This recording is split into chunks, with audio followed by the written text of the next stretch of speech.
Hello, my dear students and friends. Good morning. Welcome once again to CBCT Point. मैं शिवम पांडे आपका host और दोस्त एक बार फिर से आज आपके सामने। आप सभी को पता है इकोनॉमिक्स में क्लास 10th के सेकंड चैप्टर के लास्ट लेक्चर की आज हम स्टार्टिंग करने वाले हैं। ऑलरेडी हम काफ़ी टॉपिक्स कवर कर चुके हैं। आज के टॉपिक्स में हमें कवर करना है how to give improve the situation of unemployment in unorganise sector, क्योंकि कल हमने ऑर्गेनाइज सेक्टर और अनऑर्गेनाइज सेक्टर्स के बारे में पढ़ा था। आज हम पढ़ेंगे अनऑर्गेनाइज सेक्टर में एम्प्लॉयमेंट के प्रॉब्लम को सही करने के लिए क्या स्टेप्स लिए जा सकते हैं। फिर देखेंगे बिजनेस दो टाइप के होते हैं, प्राइवेट और पब्लिक। तो प्राइवेट ओनरशिप पब्लिक ओनरशिप में क्या डिफरेंस है, थोड़ी सी चीज़ें और डिस्कस करेंगे और फिर हम करेंगे टेक्सचुअल एक्सरसाइजेस। तो चलिए शुरू करते हैं चैप्टर को बिना किसी देरी के। तो हम हैं यहाँ पे आज, ठीक है। चल, how to protect workers in unorganise sector. चलिए मैं आपको रिवाइज करवा दूँ कि अनऑर्गेनाइज सेक्टर की जब मैंने बात की थी तो अनऑर्गेनाइज सेक्टर का मतलब क्या पता था, जहाँ पे नो कन्फर्म लॉज, कोई भी कन्फर्म लॉज फॉलो नहीं होते। सीधी बात है, सब टेम्प्रोरी है, सब टेम्प्रोरी है। बहुत ही लेस फैसिलिटी के साथ वर्कर्स को रखा जाता है।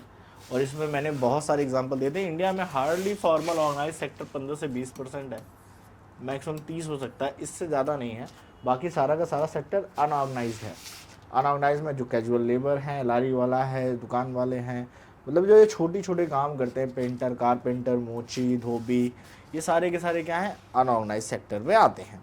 अच्छा, अगर ये अनऑर्गेनाइज सेक्टर में आते हैं तो इनकी सिचुएशन को इम्प्रूव कैसे किया जाए, सबसे पहला सवाल ये है। तो देखिए, the organise sector offer job that are most sought after, but the employment opportunity in the organise sector have been expanding very slowly. कारण क्या है, क्योंकि ऑर्गेनाइज सेक्टर में मॉडर्न टेक्नोलॉजी का भी यूज़ करते हैं ये लोग। अब मॉडर्न टेक्नोलॉजी है तो सीधी बात है कि जब टेक्नोलॉजी रहेगी, टेक का काम है, तो वर्कर्स की रिक्वायरमेंट कम हो जाती है। वहीं अनऑर्गेनाइज सेक्टर कहीं ना कहीं मैनुअल वर्क होता है, जिसमें लेबर्स की रिक्वायरमेंट ज़्यादा होती है। तो ये सारे रीज़न हैं कि कहीं ना कहीं आप देखेंगे कि अनऑर्गेनाइज सेक्टर, ऑर्गेनाइज सेक्टर में जॉब की कमी है, प्लस वो क्वालिफिकेशन मांगते हैं, प्रॉपर क्वालिफिकेशन हो, क्वालिफाइड होने के बाद भी एक अच्छा खासा कंपटीशन है। तो थोड़ा कम पढ़ा लिखा या पिछड़े वर्ग का इंसान इसमें एंटर नहीं कर पाता है, ठीक है।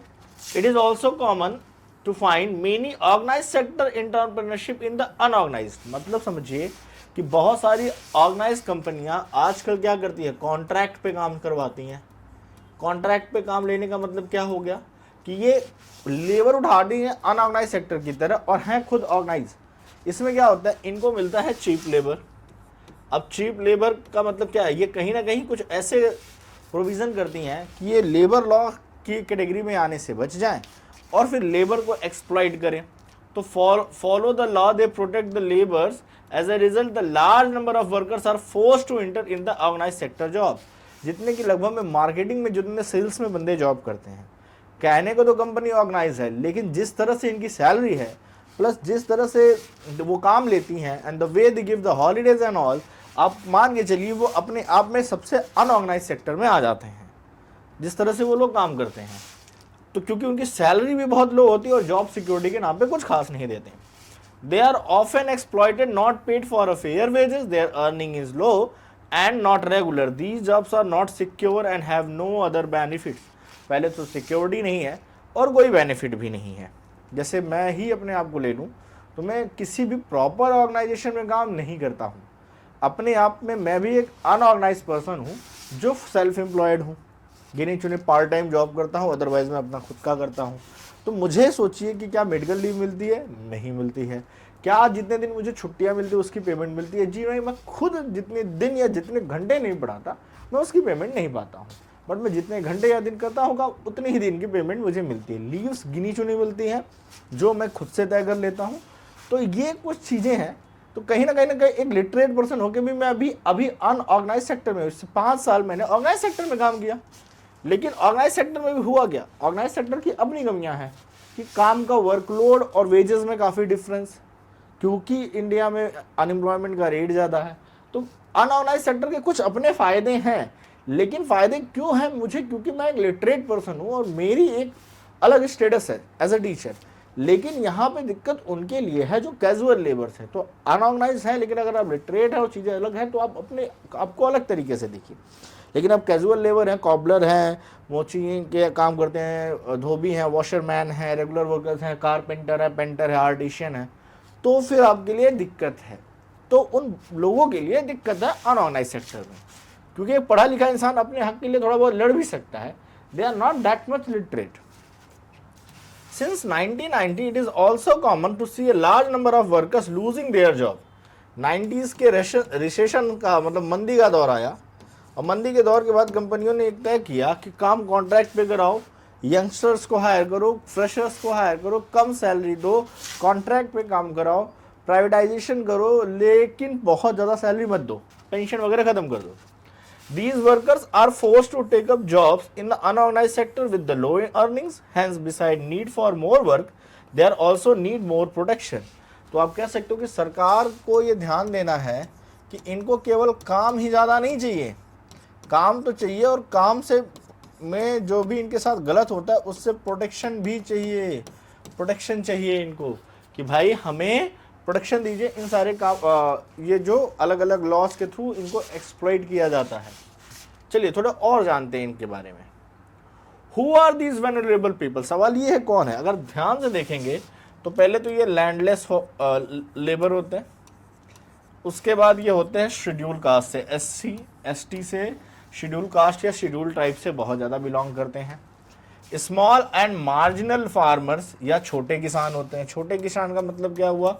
इसका मतलब जिनके पास 2-4 बीघा, 2-4 एकड़, 1-2 एकड़ खेत है, वो भी इसी कैटेगरी में आ जाते हैं, क्योंकि इस खेती से इनका परिवार तो नहीं चल सकता है।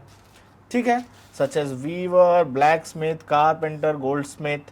Nearly 80% of rural household में अगर मान लीजिए हमारी 50% जनसंख्या रहती है गांव में, तो गांव में 50% का 80%, मतलब अगर 140 का हाफ किया जाए 70 और 70 का 80% निकालोगे तो गिन पड़ के भी आप 60 करोड़ जनता, आप मान लो हमारे यहाँ 60 करोड़ के आसपास की जनता क्या है,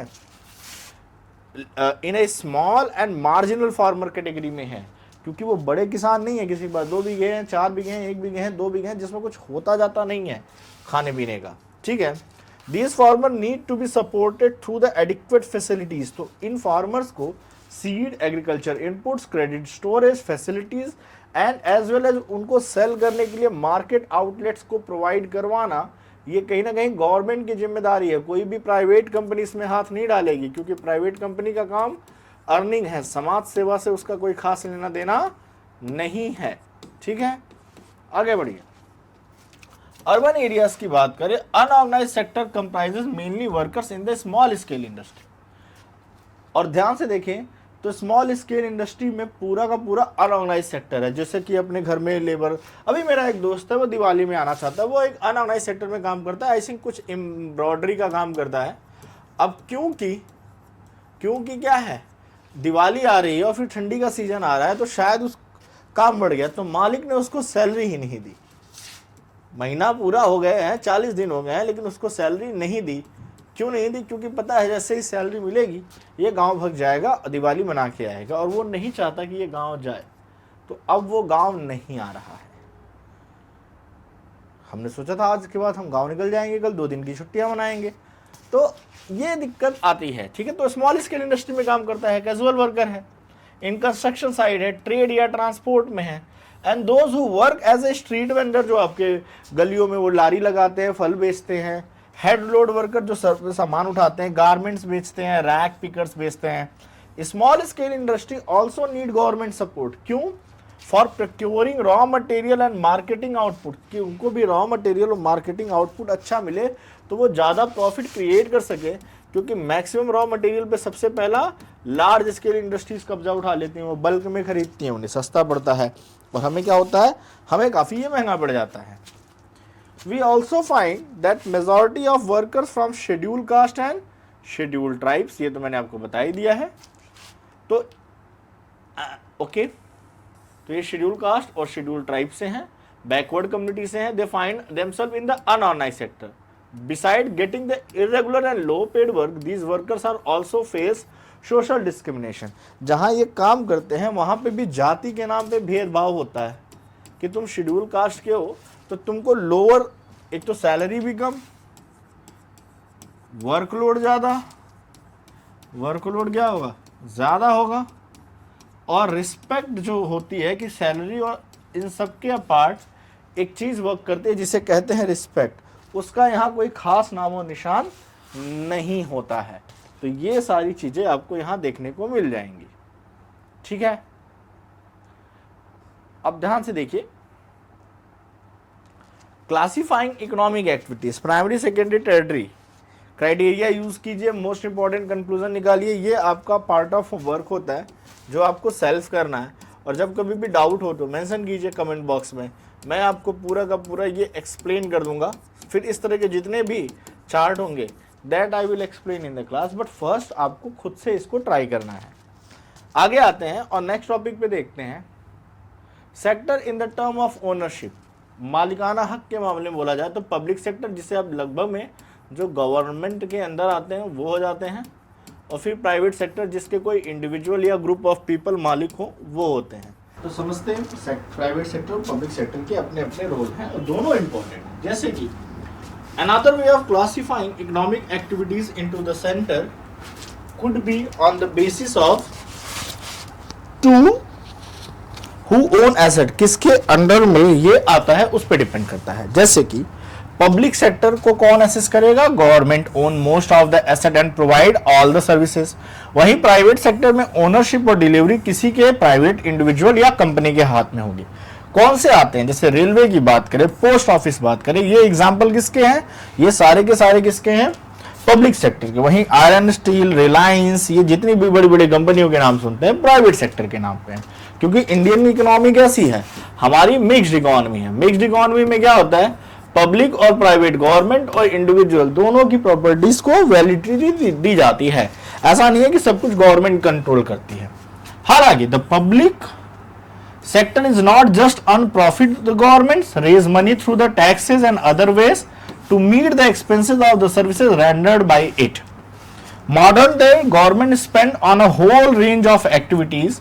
What are these activities and why do the government spend? Let's find out. जैसे कि प्रेजेंट टाइम में आपको पता है कि हर साल गवर्नमेंट क्या निकालती है, बजट निकालती है, और गवर्नमेंट बजट से लेके एजुकेशन से लेके हेल्थ, हर जगह रेलवे, रोड, सब पे इसको खर्चा करना पड़ता है। गवर्नमेंट पैसे कहां से कमाती है, हमसे आपसे टैक्स से। गवर्नमेंट को अपनी जेब में कोई पैसा नहीं होता, हमसे आपसे टैक्स लेती है, उसी टैक्सेस से ये पूरा का पूरा कंट्री चलता है, ठीक है। सबकी सैलरी से लेके, डिफेंस से लेके, जो कुछ आपकी सुविधाएं हैं, you are paying for it, you are paying for it, doesn't matter how poor you are paying for it, okay. हाँ, ये हो सकता है कि जो ज्यादा कमा रहा है वो ज्यादा पे कर रहा है, जो कम कमा रहा है वो कम पे कर रहा है, लेकिन डेमोक्रेसी की खास बात यही है कि इनइक्वालिटीज को कम की जाए। तो क्या होता है कि गरीब अगर, अमीर अगर बहुत ज्यादा कमा रहा है तो उसी के पैसे के टैक्स से गरीबों का घर चलता है। तो ये ना सोचे गरीब की उनकी मेहनत से ही चलता है। जो चीजें उनको फ्री में सरकार देती है वो लगभग या कम रेट पे देती है, वो कहीं ना कहीं जो लोग ज्यादा अर्न करते हैं उनके टैक्सेस से आता है। There are several things needed by the society as a whole which private sector will not provide at a reasonable cost. देखिए, गवर्नमेंट सेक्टर की जरूरत क्या होती है, क्योंकि गवर्नमेंट सेक्टर का मेन अर्न प्रॉफिट कमाना है नहीं। कई बार गवर्नमेंट बहुत सारी चीजें लॉस में, जैसे मेट्रो है, राशन व्यवस्था है, ये सारी क्या है, सब लॉस मेकिंग है। लेकिन गवर्नमेंट को ये करना है क्योंकि ये उनकी रिस्पॉन्सिबिलिटी है। कोई भी प्राइवेट सेक्टर इसमें नहीं घुसेगा क्योंकि वो प्रॉफिट नहीं बना पाएगा, और प्राइवेट सेक्टर ना ही इतना लंबा इंफ्रास्ट्रक्चर क्रिएट कर सकता है, क्योंकि गवर्नमेंट लगभग में सब कुछ ओन करती है। तो गवर्नमेंट उसके लिए प्रोविजन कर सकती है क्योंकि उसके पास इतने एसेट्स हैं, लेकिन प्राइवेट सेक्टर के पास इतने लार्ज एसेट नहीं होते हैं। फिर इतने लोगों से पैसे कलेक्ट करना, फिर इतनी फैसिलिटी देना उनके लिए इजी नहीं है। अगर मान लीजिए कुछ फैसिलिटी वो प्रोवाइड करवाएंगे तो उसकी कॉस्ट इतनी ज्यादा हायर होगी कि normal people can't afford it, normal लोग अफोर्ड नहीं कर पाएंगे। तो सरकार की जिम्मेदारी है कि कंट्री में जितने मेंबर्स हैं उनकी अफोर्डेबिलिटी के अकॉर्डिंग कुछ किया जाए, और उसमें ये आता है पब्लिक सेक्टर, ठीक है। तो वुड चार्ज हाई रेट, ठीक है। तो इसीलिए रोड्स का बनाना, ब्रिज बनाना, रेलवे बनाना, हार्बर्स बनाना, generating electricity, providing irrigation through the dams, ये सारे काम गवर्नमेंट के अंदर ही आते हैं और गवर्नमेंट इस पे स्पेंडिंग करती है और सबको ये, और जब गवर्नमेंट ने बनाया तो ये फैसिलिटी किसके लिए है, सबके लिए है। ऑल्सो गवर्नमेंट को प्राइवेट सेक्टर को भी सपोर्ट करना पड़ता है। अगर गवर्नमेंट के नॉर्म्स बहुत ज्यादा कंडीशनल है, नॉर्म्स बहुत ज्यादा कंडीशनल है, तो प्राइवेट सेक्टर ग्रो नहीं कर सकता, या गवर्नमेंट ने बहुत ज्यादा इंटरफेयर भी किया तो प्राइवेट सेक्टर के ग्रो करने की पॉसिबिलिटीज बहुत कम होती है। इसीलिए इन द मेनी केसेस हमको क्या देखना है कि गवर्नमेंट को, जो भी सरकार है, जो भी गवर्नमेंट है, even she has to support private sector, क्योंकि प्राइवेट सेक्टर में जो मैन्युफैक्चरिंग यूनिट हैं, लार्ज स्केल इंडस्ट्रीज हैं, they have a massive infrastructure required a lot of money. और इसके लिए फिर क्या होता है, मैटर इंफ्रास्ट्रक्चर में लॉट ऑफ रिक्वायर्ड होती है मनी की, और वो कौन प्रोवाइड करती है, फिर सरकार उनको कई सारे डिस्काउंट देती है, कई सारी चीज़ों पे उनको फैसिलिटीज़ देती है। जैसे SEZ बनाया जाता है, स्पेशल इकोनॉमिक जोन। ये जोन पूरा का पूरा इस तरह से क्रिएट किया जाता है जिससे कि कंपनियां इजीली अपना सेटअप लगा सकें और उनको वो सारी बेसिक फैसिलिटी मिल सके जो उनके बिजनेस को ग्रो करने के लिए इंपॉर्टेंट है। एक एग्जांपल से समझिए कि आपको दिखता है कि इलेक्ट्रिसिटी गवर्नमेंट प्रोड्यूस कर रही है और लगभग में मैक्सिमम बिजनेस चलते हैं इलेक्ट्रिसिटी पे, मैसिव कंजप्शन करते हैं इलेक्ट्रिसिटी का सारे बिजनेस, ठीक है। अब अगर मान लीजिए प्रोडक्शन ऑफ इलेक्ट्रिसिटी की कॉस्ट हाई है और वो जो कॉस्ट है, अगर वो कॉस्ट सेम प्राइवेट बिजनेस वालों को पे करना पड़े तो कहीं ना कहीं ऐसा आ जाएगा कि ये अफोर्ड नहीं कर पाएंगे। क्या नहीं कर पाएंगे? अफोर्डेबिलिटी में डाउट आ गई तो वो बिजनेसेस बंद हो जाएंगे, या अगर बंद नहीं होंगे तो वो चीजें जो बनाएंगे उनके प्राइस बहुत हाई होंगे, जो कि आम जनता जो है, नॉर्मल पीपल जो है, वो अफोर्ड नहीं कर पाएंगे। तो सरकार उस पर भी इनको डिस्काउंट देती है, उस रेट पे देती है जो ये अफोर्ड कर सकते हैं। जब कोई भी नई इंडस्ट्री खुलती है उसको लैंड ग्रांट करवाना, गवर्नमेंट लोगों से खरीद के फिर उनको लैंड ग्रांट करती है, एज वेल एज इसी तरह से वो क्या करते हैं, बहुत सारे ग्रांट के साथ साथ 10-15 साल के लिए टैक्स में काफी रिलैक्शन मिलता है कि स्टार्टिंग 10 ईयर 5 ईयर कोई टैक्स नहीं देना होता है, ताकि वो एक बार अच्छे से सेटअप हो जाए। Once they are setup and start earning profit, then the government will charge the things. तो ये सारी चीजें गवर्नमेंट करती हैं। उसके अलावा एक और चीज, जैसे कि आपने देखा होगा कि गवर्नमेंट क्या है, MSP, मिनिमम सपोर्ट प्राइस, जिसे आप फेयर प्राइस भी कह सकते हैं, कि किसानों से उनके अनाज खरीदती है। किसानों से क्या करेगी? उनके अनाज खरीदेगी, ग्रेन्स खरीदेगी। लेकिन गरीबों में वो बढ़ता है बहुत ही। क्लास 9th में हमने फूड सिक्योरिटी इन इंडिया देखा है, जिसमें आपने पब्लिक डिस्ट्रीब्यूशन PDS सिस्टम देखा था, जिसमें आपको क्या पता चला था कि 2.5 रुपीज kg राइस और वीट दिया जाता है। ध्यान से देखा जाए तो गवर्नमेंट को ये हमसे 20 से 25 रुपीज पे खरीदेगी गवर्नमेंट। उसके बाद वो क्या करेगी? उसको स्टोर करेगी, उसका रख रखाव करेगी, देन ट्रांसपोर्ट करेगी। गवर्नमेंट के तो स्टोरेज और ट्रांसपोर्ट के चार्जेस इतने रुपए में ना निकले, मतलब टोटली वो फ्री हो जाता है राशन गरीबों के लिए। अभी 2028 तक जो 80 करोड़ लोगों को फ्री राशन मिलता है, हमारे यहाँ 140 करोड़ की पॉपुलेशन में 80 करोड़ लोगों को तो फ्री राशन मिल रहा है। इसको 2028 तक वैलिड कर दिया गया, 2028 तक। तो सोचिए ना कि गवर्नमेंट कितना कर रही है फिर यहाँ पे आपके लिए।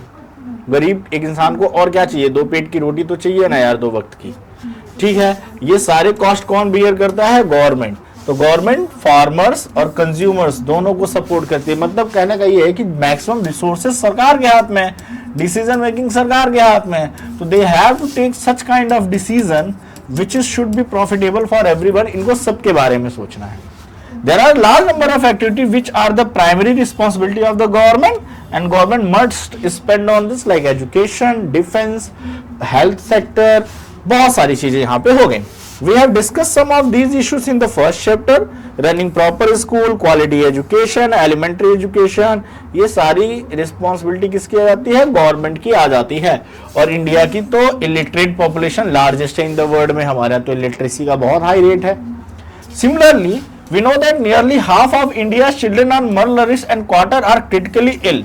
तो इसके लिए हमारे यहाँ इन्फेंट मोर्टेलिटी रेट भी ज्यादा है कि 1 साल से कम का बच्चा काफी ज्यादा हमारे यहाँ डेथ हो जाती है। उड़ीसा में 40 है 1000 में, मध्य प्रदेश में 48 है, higher than some poorest region in the world. तो पूरे वर्ल्ड में अगर कंपेयर करें तो कई सारी जगहों में ये हाईएस्ट आते हैं, अफ्रीकन कंट्रीज को छोड़ दिया जाए तो हमें इस पे भी अटेंशन पे करने की जरूरत है। इसके लिए हमें क्या चाहिए? ड्रिंकिंग वाटर चाहिए, क्योंकि बीमारियां उन्हीं से होती हैं। हाउस फैसिलिटीज चाहिए, फूड विद द न्यूट्रिशन चाहिए। गवर्नमेंट को पुअरेस्ट चीजों को या मोस्ट इन रीजन्स को क्या करना चाहिए? इग्नोर करने की जगह प्रायोरिटी देनी चाहिए। यहाँ पे मेडिकल टीम से लेके हर चीज़ों को भेजना है, यहाँ के लोगों को एजुकेट करना, अवेयर कराना, यहाँ के पॉलिटिशियन से रिक्वेस्ट करनी कि मेक दम अवेयर, केवल वोट लेना उनका काम नहीं है। तो इस तरह से कुछ हालात बदल सकते हैं, कई जगह बदल गए हैं, कई जगह बदल रहे हैं, और कई जगह आज ना बदला है ना कल बदलेगा, क्योंकि वहाँ के लोगों की सोच और वहाँ की वर्किंग गवर्नमेंट की सोच और कल्चर डिसाइड करती है कि ये क्या होगा। तो चलिए समअप करते हैं और जानते हैं कि हमने क्या क्या पढ़ा इस चैप्टर में। अगर आप ध्यान से देखेंगे तो इस पूरे चैप्टर में हमने पहले तो हमने पढ़ा कि इकोनॉमिक एक्टिविटीज क्या होंगी, फिर हमने उनको क्लासिफाई किया प्राइमरी, सेकेंडरी और टर्टियरी एक्टिविटीज में। इसके बाद हमने जीडीपी को देखा कि जीडीपी कैसे मेजर की जाती है, क्या प्राइमरी सेक्टर और सेकेंडरी सेक्टर और टर्टियरी सेक्टर में एम्प्लॉयमेंट की स्थिति है। Another classification consider where the people are working in the organized sector या unorganized sector। अगर अनऑर्गेनाइज सेक्टर में है तो किस तरह की प्रोडक्शन की रिक्वायरमेंट है।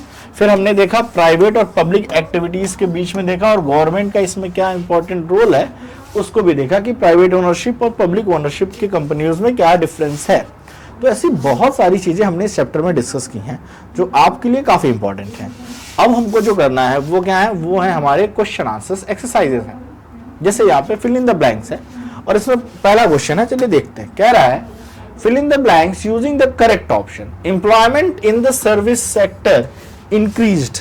अब increase तो हुआ है, बट लिखा है to the same extent as the production। बिल्कुल नहीं, तो यहां आंसर क्या हो जाएगा, has not, क्योंकि सर्विस सेक्टर हमारी जीडीपी का 60% है और जॉब एम्प्लॉयमेंट मुश्किल से 20% के आसपास प्रोवाइड करता है, तो पॉसिबिलिटी ही नहीं है। Workers in the sector do not produce good, तो किस टर्टियरी सेक्टर के वर्कर्स, क्योंकि एग्रीकल्चर तो गुड प्रोड्यूस करता ही है। Most of the worker in the organise sector enjoy job security, क्योंकि अनऑर्गेनाइज सेक्टर में जॉब की सिक्योरिटी है ही नहीं। Cotton is a natural product and cloth is the manufacture product. तो एक प्राइमरी इंडस्ट्री का हो गया, एक सेकेंडरी इंडस्ट्री का हो गया। The activities in the primary, secondary and tertiary sector are interdependent, not independent। हमने देखा था कि कैसे एक सेक्टर का रोल दूसरे सेक्टर के लिए इतना इंपॉर्टेंट है कि थोड़े से चेंज होने पे तीनों पे फर्क आता है। तो ये सारी इंटरडिपेंडेंट हैं। Choose the most appropriate answer। Sectors are classified into the public and private sector on the basis of employment condition? No। Nature of economic activity? No। Number of workers? No. Ownership of enterprises की इसको government own कर रही है या private individual है। Production of a commodity mostly through the natural process is an activity in. Natural process से किसमें commodity का प्रोडक्शन होता है? प्राइमरी इंडस्ट्री में। ठीक है। GDP is the total value of. GDP क्या है? Total value of produce during a particular year. तो हम कहते हैं all the final goods and services. Final word आना चाहिए, इंटरमीडिएट नहीं आएगा। ठीक है, इंटरमीडिएट को नहीं देखते। In the term of GDP the share of the tertiary sector in 2013-14। तो 13-14 में हमने देखा था कि 60 to 70 के बीच में निकल गया ना। 13-14 में तो 60% के करीब जीडीपी हमारी शेयर करती है tertiary sector.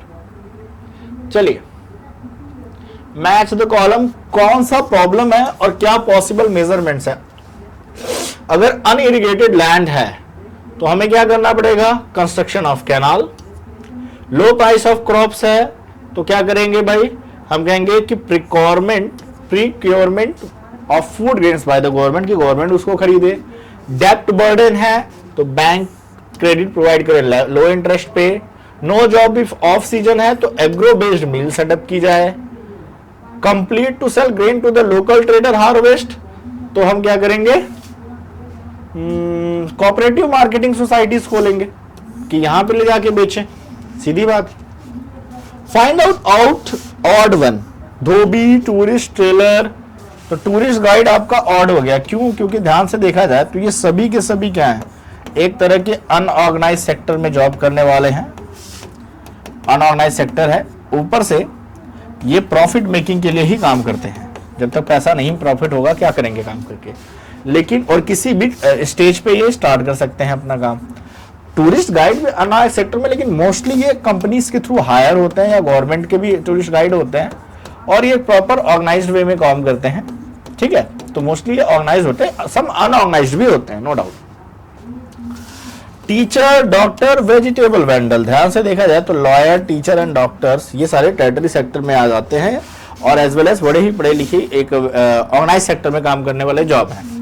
Postman, cobbler, soldier, police station, जिसमें कॉबलर हो गया क्योंकि postman, soldier and police constable ये जितने भी हैं ये कहीं ना कहीं सर्विस सेक्टर में भी हैं, ऑर्गेनाइज सेक्टर में है और गवर्नमेंट जॉब वाली चीज वाली पोस्ट है। MTNL इंडियन रेलवे, तो इंडियन रेलवे क्या है, ये एक पब्लिक सेक्टर की कंपनी है। वहीं air India, jet Airways, all India radio और MTNL ये क्या है, इसमें मैक्स कुछ क्या है, इसमें प्राइवेट सेक्टर की कंपनियों में आ जाते हैं। चलिए रीजन देखते हैं। In office factories registered with the government organise, own shops, office, clinics, market place unorganise, क्या होंगी ये, अनऑर्गेनाइज्ड हो जाएंगे, ठीक है। फिर people working in the street, same unorganised. एक minute, own shops, own shop तो अनऑर्गेनाइज ही होती है। Clinics in market place, working in the small workshop, usually not registered, unorganise category में ही आनी चाहिए। आप में से किसी को लगता है कि इसमें कुछ डिफरेंस होगा तो काइंडली मेंशन कीजिए। किसी को लगता है कि इसमें कोई चेंज है सो इसे आप मेंशन कीजिए इसमें।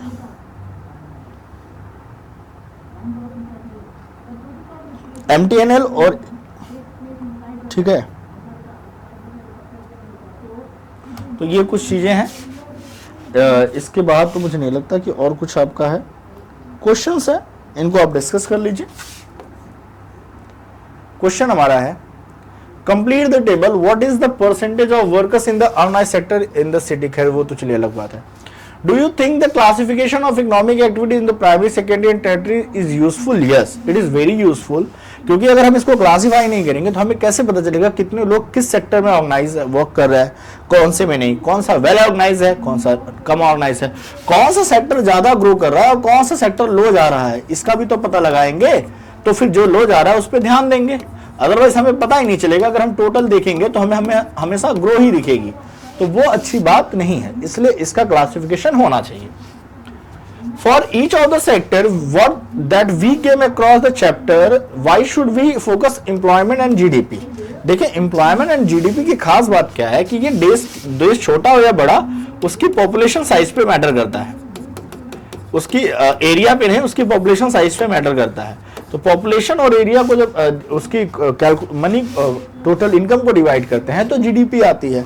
जीडीपी अच्छी होने का मतलब यह है कि आप मॉनेटरीली आपकी कंट्री स्ट्रांग है। जितनी हायर जीडीपी होगी, हालांकि कुछ डिस्पैरिटीज आती हैं, लेकिन कहीं ना कहीं एक बेटर स्टैंडर्ड है कि कंट्रीज की साइज छोटी हो या बड़ी, पॉपुलेशन को इनकम से डिवाइड कर दो, वहीं बात खत्म हो जाती है, और इसीलिए जीडीपी को एक बेटर स्टैंडर्ड माना गया है।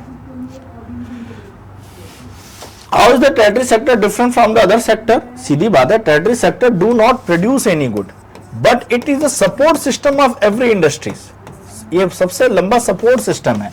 केवल मैन्युफैक्चरिंग को छोड़ दिया जाए और एग्रीकल्चर को, तो मैक्सिमम जो 60% जीडीपी का एरिया कवर कर रही है वो टेरिटरी सेक्टर की सारी सर्विसेज हैं। आप जिंदगी में सबसे ज्यादा सर्विसेज के लिए पैसा देते हो। खाने के लिए महीने में 2 लोग हो तो मुश्किल से 10,000 रुपए से ऊपर नहीं उड़ा सकते हो, लेकिन अदर फैसिलिटीज के लिए, मूवी देखना है, कहीं घूमने जाना है, जो कुछ भी आपको फैसिलिटीज चाहिए, सब अपने आप में एक सर्विस है। और उस सर्विस के लिए आप हाईली, आजकल जो आप मैक्सिमम पेमेंट करते हो वो आप सर्विस सेक्टर के लिए पेमेंट करते हो, अपनी जो सर्विसेज लेते हो। ठीक है, तो ये जान लीजिए यहाँ पे है। तो distinguish between unemployment and disguised. Unemployment जिसको एक पर्सन 15 ईयर से अबव जो काम करना चाहता है और काम ना मिले तो उसको आप अनएम्प्लॉयड कहते हो। Disguised unemployment found in the every sector, not only the agriculture but mostly in the agriculture. And हम कह सकते हैं कि इसमें क्या होता है कि person seems to be employed and he is working but the output is not as equal as it should be. In that case, that is called underemployed. And most of the people in the agriculture sector, in some other sectors also, where the number of people is more than required working in the same field or same area, then it is called a situation of underemployment. तो अब इसके extra MCQs और case study based questions और previous year questions, ये सारे हम करेंगे next lecture में। कब करेंगे? नेक्स्ट लेक्चर में हम करेंगे। फिर देखते हैं कि हमें इसमें क्या और सीखना है। तो चलिए आज के लिए इतना ही, वीडियो को द एंड करते हैं। आप लोग ने आई थिंक सारी चीजें समझ में आई होंगी। जो कुछ भी दिक्कत हो कमेंट बॉक्स में काइंडली मेंशन करें। लाइक सब्सक्राइब करना आपका काम है, शेयर करना मेरा काम था ईमानदारी से पढ़ाना, वो हमने किया। बने रहिए सीबीएसई टी पॉइंट के साथ। आपके सोशल साइंस के क्लास 9, 10th की सारी videos well detailed through the NCERT with extra questions and question paper for the exam, everything will be solved here. चलिए मिलते हैं आपसे, bye everyone, have a good day.